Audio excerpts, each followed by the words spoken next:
Bauxite is used in both metal and non-metal fields.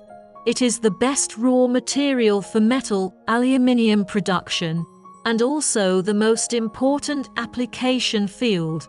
Bauxite in non-metallic aspects of the proportion of the consumption is small, but the use is very wide.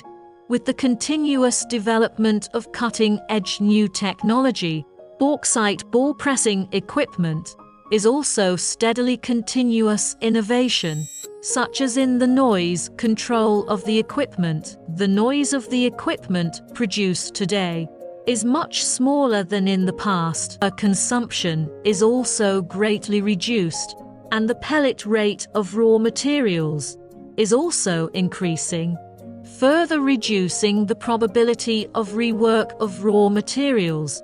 Bauxite ball press is now widely used in all kinds of related industries, such as in the energy and chemical industry, power plant industry, transportation industry, and metallurgical industry.